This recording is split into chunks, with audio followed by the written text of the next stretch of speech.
સુરેન્દ્રનગર જિલ્લાના લીંબડી તાલુકાનું બોરણા ગામ. હું રાઠોડ કેશવભાઈ રામજીભાઈ, જે બહેનો આચાર્યશ્રી બેનને સ્કૂલ બાબતે અમે રજૂઆત કરેલી છે, પણ જેની તોડી પાડેલી તારીખ આજે હું રજૂ કરું છું કે 19/7/2018 રોજ સ્કૂલને નવીનીકરણ માટે દરખાસ્ત મૂકેલી, રજૂઆત કરેલી, જે આજે 2025 થવા પામેલ છે, છતાં સ્કૂલનું હજી નવીનીકરણ થઈ રહ્યું નથી. તો આ કાર્ય ક્યાં અટકેલું છે, જેની સરકારશ્રીને મારી વિનંતી છે, ક્યાં અટકેલું છે. સ્કૂલમાં શું તકલીફ પડે? સ્કૂલની અંદર અમે તપાસ કરતા 312 વિદ્યાર્થીઓની સંખ્યા છે. તો ગવર્મેન્ટના નિયમ અનુસાર 30 કે 35ની જે ગવર્મેન્ટના ધારાધોરણ મુજબ હોય છે, તો બીજા વિદ્યાર્થીઓને અમારે બારે બેસાડવામાં આવે છે, અને બારે બેસાડી ફળિયાની અંદર જે વિદ્યાર્થીઓ ફળિયામાં બેસી અને શિક્ષણ મેળવવામાં મજબૂર થઈ રહ્યા છે.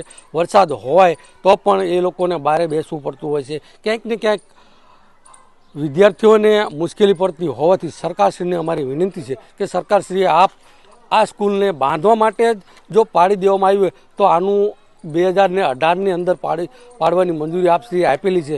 તો આજ દિન સુધી આજે 7 વર્ષના વાણા વીતી ગયા, વિદ્યાર્થીઓ પરેશાન થઈ રહ્યા છે, બાળકો, આચાર્ય સાહેબ, જેની સાથે શિક્ષકોને પણ થોડીક મુશ્કેલી પડતી હોય છે.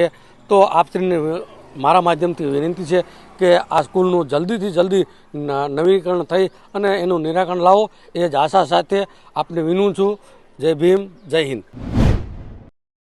હું અહીં બોરણા ગામનો જ વતની છું, અને આ ગામની આ શાળા લગભગ 3 થી 3.5 વર્ષથી આજુબાજુથી આ પાડેલી છે, અને અહીંયા 250 થી 300 છોકરા ભણે છે, જેમાંથી 6 રૂમ છે. 6 રૂમમાં ખંડા થાય, એના લીધે બહાર ફળિયામાં બેસાડવામાં આવે છે, જેથી કરીને બહુ તકલીફ થાય છે. ચોમાસામાં, ઉનાળામાં, શિયાળામાં, અત્યારે ઠંડીના કારણે હજુ હાલ પણ બાળકો અહીંયા બહાર જ બેઠા છે. શિક્ષકોને પણ તકલીફ થાય છે. અહીંયા પાણીને એવું ભરાય ત્યારે બાળકોને ક્યાં બેસાડવા એવું બધું અસમંજસતા ઊભી થાય છે ઘણી બધી. એટલે જેમ બને હું તો કહું છું, આ ઉપલા અધિકારી છે કે જે કોઈ સત્તાધારી પક્ષ હોય, એમને નમ્ર વિનંતી છે કે જેમ બને એમ ઝડપી શાળાનું કામકાજ શરૂ કરે અને બાળકો માટે એક પ્રોત્સાહન રૂપે આગળ કાર્ય કરે. રાઠોડ જયેશભાઈ, ગામ બોરણા, લીંબડી તાલુકો, સુરેન્દ્રનગર જિલ્લો. આજથી બોરણા ગામની અંદર બોરણા પ્રાથમિક શાળા આશરે 3 વર્ષ પહેલાં જે જર્જરિત હોવાના કારણે પાડી દેવામાં આવેલી, જેથી આજ દિન સુધી કોઈ પણ જાતની કાર્યવાહી કે કોઈ પણ નવી બિલ્ડિંગ માટે શરૂઆત કરવામાં નથી આવી. નીચેના ભાવનું ટેન્ડર પડવાના કારણે બાળકો સ્કૂલનું કોઈ ટેન્ડર લેવા તૈયાર નથી થતા, જેથી કરીને બાળકોને ઘણી મુશ્કેલી પડે છે, શિક્ષકોને પણ ઘણી મુશ્કેલી પડે છે, અને વાલીઓને પણ ઘણી મુશ્કેલી પડે.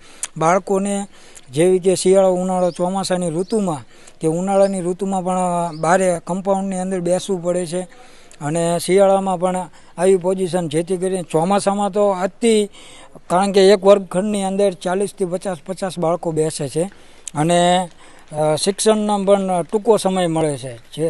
અને વહેલામાં વહેલી તકે સ્કૂલ અમારી બને એવી અમે રજૂઆત કરીએ છીએ. અનેક વખત જિલ્લા શિક્ષણ શાખામાં પણ ઘણી વખત રજૂઆતો કરેલી છે, પણ આ કોઈ પણ ચોપડે કે કોઈ પણ અધિકારીઓએ ધ્યાને દોરવામાં નથી આવ્યું. અમે ઘણી વખત રજૂઆતો કરીને થાકી ગયેલા છીએ, પણ નથી આજ દિન સુધી આવી. જેથી કરીને અમારે લાગણી ને માંગણી એટલી છે કે બોરણા ગામની અંદર વહેલામાં વહેલી તકે પ્રાથમિક શાળા બને, બિલ્ડિંગનું નિર્માણ થાય, નવનિર્માણ થાય ને પૂર્ણ થાય એવી આશા વ્યક્ત કરીએ છીએ.